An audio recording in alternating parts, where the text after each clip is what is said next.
हमारे प्यारे सीए वाले दोस्तों, अब आपका एग्जाम आने वाला है।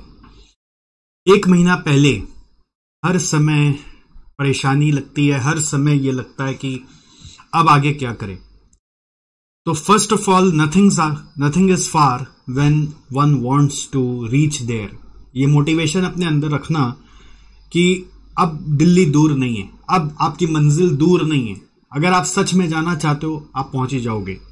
However, I want to share with you some last month's goals, which is very very important that you must have done it.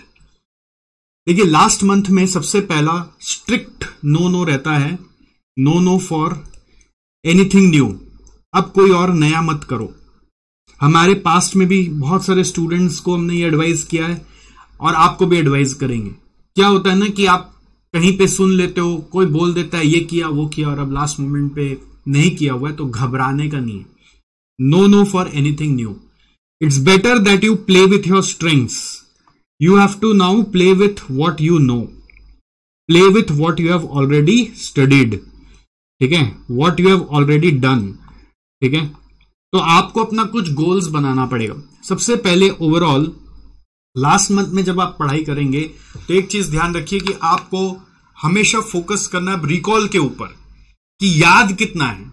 अभी तक क्या चलता था कि ये भी पढ़ ले ये भी पढ़ ले, इनटेक पे ज्यादा ध्यान देते थे। अब क्या चीज पे ध्यान देंगे कि मेरे को याद कितना रह रहा, how much I am able to remember, that is very very important. तो how to get to know कि मेरे को याद कितना है, हम उसके लिए मैं रेकमेंड करता हूं कि ऐसे एक ब्लैंक पेज लीजिए। Just take a blank page and try to write down from your brain, from your mind, how much you remember about a specific chapter. For example, आपको एक चैप्टर उठा लीजिए, जैसे कि एग्जाम्पल में ले लीजिए आप स्टैंडर्ड कॉस्टिंग। एक चैप्टर उठा लिया स्टैंडर्ड कॉस्टिंग, और अब स्टैंडर्ड कॉस्टिंग का जितना चीज याद आता है उसको लिखो।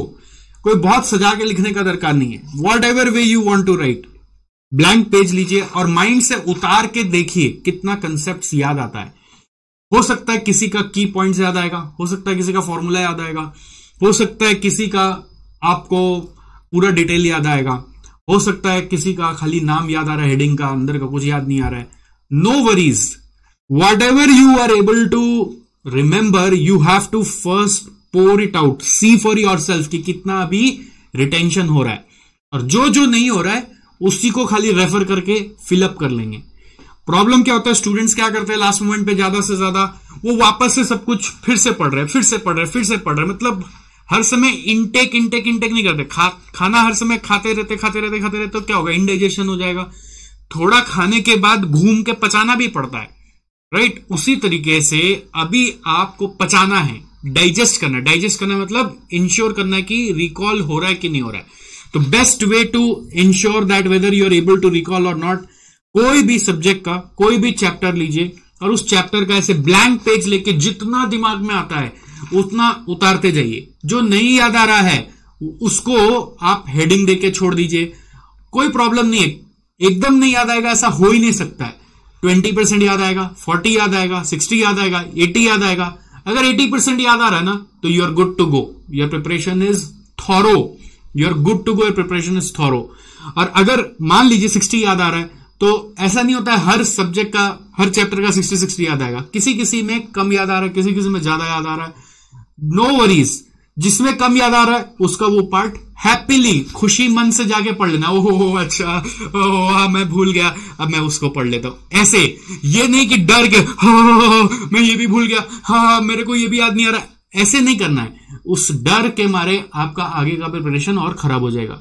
तो डर नहीं लाना है अंदर में। अगर डर आ रहा है, डीप ब्रीदिंग करके, काम करके अपने माइंड को, उस डर को भगाना है और कोशिश करना है, चेक करो हमेशा कितना याद आ रहा है। एक चैप्टर का नाम देखो और उस चैप्टर का कंटेंट को रिकॉल करने का कोशिश करो। एक टॉपिक अगर लिखा उसमें तो टॉपिक का सब टॉपिक लिखने का कोशिश करो। सब टॉपिक लिखा तो उसका कोई कीवर्ड्स लिखने का कोशिश करो।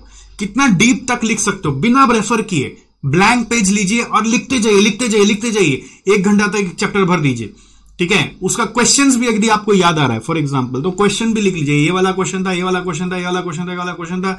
शॉर्ट में लिख लीजिए, मतलब क्वेश्चन का पूरा कहानी नहीं लिखना, खाली हेडिंग कि क्वेश्चन नंबर 1 ये AB लिमिटेड का था, क्वेश्चन नंबर 5 एक और क्वेश्चन था जो XYZ लिमिटेड का था, ऐसा करके कुछ लिख लीजिए। जितना लिखेंगे उतना आपका मेमोरी में कॉन्फिडेंस भरेगा।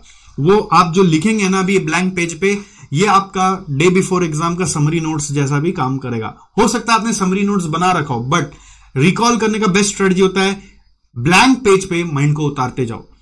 Don't worry about presentation, don't worry about graphical presentation, chart presentation, don't worry about right और wrong, just try to pour down your mind. Second thing, अब आपको एक चीज पे फोकस करना है कि आपका हर सब्जेक्ट में कौन सा 5 बेस्ट चैप्टर है, कि उसका आधा रात को आपको कोई क्वेश्चन पूछ ले तो आप बता देंगे।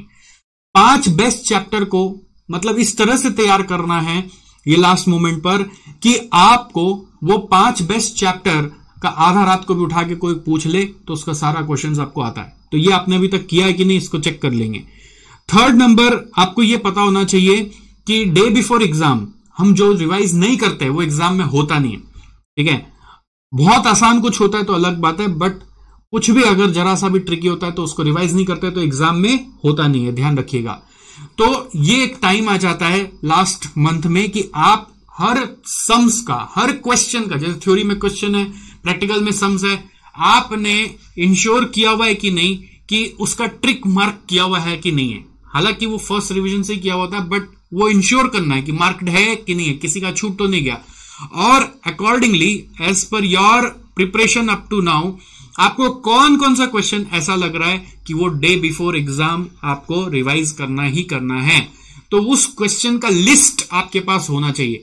आप चाहो तो अभी ये वाला मार्किंग एक स्पेशल कलर के पेन से कर लो, ग्रीन कलर के पेन से कर लो, वायलेट कलर के पेन से कर लो, बट वो स्पेशल मार्किंग करना जरूरी है। कोई हाइलाइटर से हाईलाइट कर लो, या फिर वही आप जो ब्लैंक पेपर में अपना माइंड उतार रहे थे उसमें लिस्ट बना लो कि ये मेरा लिस्ट ऑफ क्वेश्चंस है जो मुझे डे बिफोर एग्जाम पढ़ना ही पढ़ना है। ये बहुत इंपॉर्टेंट होता है, और वो क्वेश्चन में मतलब पूरा पढ़ने का काम नहीं होना चाहिए, उस क्वेश्चन का भी ट्रिक मार्क्ड होना चाहिए, जिससे कि आप एग्जाम के समय टाइम बचे तो उन क्वेश्चन को भी और कर पाए जिसको आपने अभी मार्क नहीं किया हुआ है। टाइम बचेगा तो उसको भी गो थ्रू करा जा सकता है।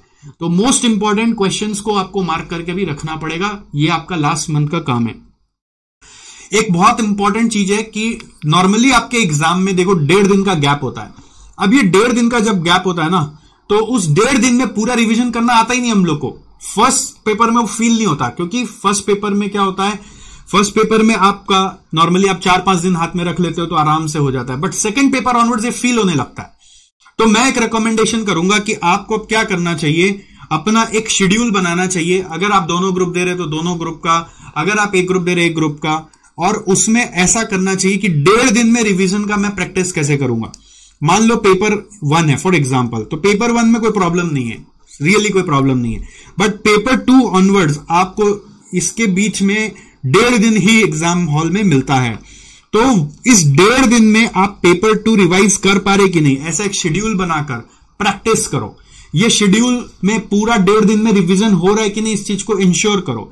जैसे अगर आप 8 सब्जेक्ट दे रहे हैं तो 1.5 दिन के हिसाब से 2 वीक्स मैक्सिमम लगेगा। ठीक है, तो वो 2 वीक्स रिजर्व कर दो अब लास्ट मंथ में कि मैं 1.5 दिन का पूरा रिवीजन स्लॉट बना के एक रिवीजन मारूंगा। उसमें जो जो रिवीजन नहीं हो पाया, कोई गड़बड़ नहीं है, कोई घबराने का बात नहीं है, उसको हम लोग तो अब डे बिफोर एग्जाम वापस 1.5 दिन में लेगा उसमें कर लेंगे, बट कोशिश करो कि 1.5 दिन में कैसे पूरा सिलेबस रिवाइज हो जाए। अब वो 1.5 दिन में रिवीजन करने के पहले, सिंस पूरा महीना में और भी दिन बाकी है, तो आपको पहले मार्किंग वगैरह कर लेना है, और वो मार्किंग करके अपना रिकॉल वगैरह टेस्ट करके फिर 1.5 दिन में रिवाइज करना है। ठीक है, 1.5 दिन में रिवाइज करने का सिस्टम भी वही है कि जो आपने समरी नोट्स अभी तक प्रॉपरली बनाए हुए हैं, उस समरी नोट्स को देखकर फिर से 1.5 दिन का रिवीजन में आधा दिन आप दे दीजिए, या मान लीजिए 30% डे दे दीजिए। हर चैप्टर का ऐसा वापस से रिकॉल करना है, वापस से एक ब्लैंक पेज उठाना है, जितना याद आ रहा है उतना लिखना है, जिससे कि आप अपना प्रोग्रेस भी चेक कर पाए। This is very very important. 1.5 दिन का रिवीजन का सिस्टम भी वही है। माथा को उतार के देखो, ब्लैंक पेपर में माइंड को उतार के देखिएगा। ये नहीं कि आप बार बार खाली इनपुट लिए जा रहे हैं। उतार के देखिए कितना रिटेंशन हो रहा है, उसके ऊपर जाइए, और जो नहीं हो रहा है उसके लिए कभी घबराइएगा नहीं, उसको लेकर पॉजिटिव माइंड से वापस पढ़ लीजिएगा। चलो अच्छा हुआ, पॉजिटिव थिंकिंग क्या बोलते हैं, चलो अच्छा हुआ कि अभी पता चल गया कि मेरे को याद नहीं था, इसको मैं अभी देख लेता हूं, इससे बेटर और क्या अपॉर्चुनिटी हो सकता है कि मैं एग्जाम में कम से कम नहीं भूला, अभी तो पता चल गया। तो इस तरह से आपको अपने आप को माइंडसेट में रखकर आगे बढ़ना है। और लास्टली, सोने पे सुहागा क्या होगा अगर आपने मॉक टेस्ट नहीं दिया है अभी तक, या दिया भी है मुझे नहीं पता। बेटर क्या होता है, सबसे बेस्ट, ये 1.5 दिन का जो मैं शेड्यूल बना रहा हूं ना अभी आपके लिए, पेपर 2 के बाद पेपर 3 भी 1.5 दिन में देना आपको, ठीक है। तो ये 1.5 दिन के बाद प्रेफर करो कि 2 to 5 PM बैठ के एक टेस्ट दो, 2 to 5 PM बैठ के एक टेस्ट दे दीजिए आप। ये 1.5 दिन का स्लॉट में रिवीजन करके 2 to 5 PM पे एक पूरा प्रॉपर टेस्ट दे दीजिए। अब वो टेस्ट आप कोई टेस्ट सीरीज से ले लीजिए, SJC भी टेस्ट सीरीज चालू कर चुका है, हर सब्जेक्ट का आपको यहां पे मिल जाएगा, या फिर आप खुद से एक टाइम बाउंड टेस्ट दीजिए खुद से। टेस्ट सीरीज से टेस्ट देने का फायदा ये कि आपको अपने मिस्टेक्स पता चल जाएंगे, विद इन अ डे और सो आपको पेपर मिल जाता है, SJC से भी सब मिल जाएगा, कोई प्रॉब्लम नहीं, पूरा इवेल्युएट होकर मिलेगा। और आप या फिर खुद से कोई भी पास्ट पेपर को उठाएं, लेटेस्ट पेपर को उठा लें और उसमें पूरा 3 घंटा बैठ के, इत्मीनान से बैठ के 2 से 5 का समय पे ही टेस्ट दें, क्योंकि इस समय पे माइंड एक्टिव होना बहुत जरूरी है।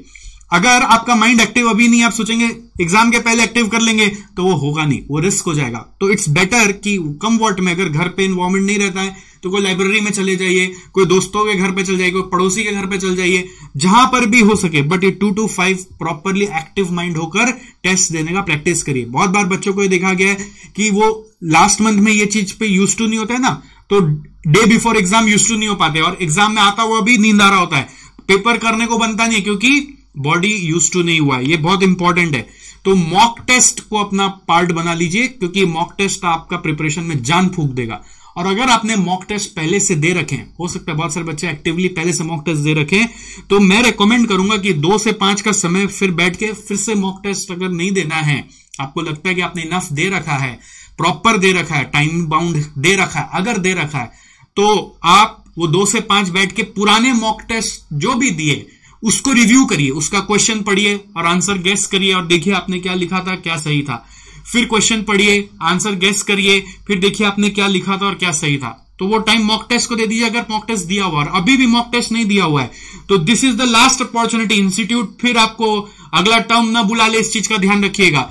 और आपका नॉर्मली ये देखा गया है कि अगर आप मॉक टेस्ट नहीं देते ना, तो कहीं ना कहीं कॉन्फिडेंस बहुत कम रहता है। तो मॉक टेस्ट दीजिए जरूर से, जो भी तरीका मैंने आपको बताया, और पुराना दिया होगा तो उसको अच्छे से एनालाइज करिए और रिव्यू करिए। प्रेफर करिए कि 2 to 5 वाला टाइम। तो मोस्ट इंपॉर्टेंट चीज होता है लास्ट मंथ में एक प्रॉपर एक डेट लेकर शेड्यूल बना लो। जैसा भी आप ग्रुप 1 दे रहे हो या ग्रुप 2 दे रहे हो या दोनों ग्रुप दे रहे हो, एक शेड्यूल बना लो। 1.5 दिन का गैप में आपका जो एग्जाम का रूटीन है उसका एक रेप्लिका बनाओ, और वो 1.5 दिन का गैप में अपना एक सब्जेक्ट को प्रिपेयर करो।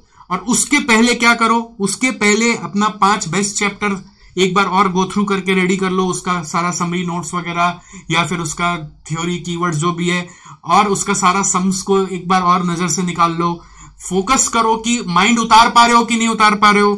1.5 दिन का स्लॉट बनाकर रिवीजन करने के पहले हर सम का प्रॉपर मार्किंग हो जाना चाहिए कि ये सम मेरे को लास्ट डे रिवाइज करना ही करना है, ये सम मैं आज अच्छे से कर लेता हूं, मेरे लास्ट डे उतना टाइम नहीं मिलेगा इसलिए अभी मैं कर लेता हूं।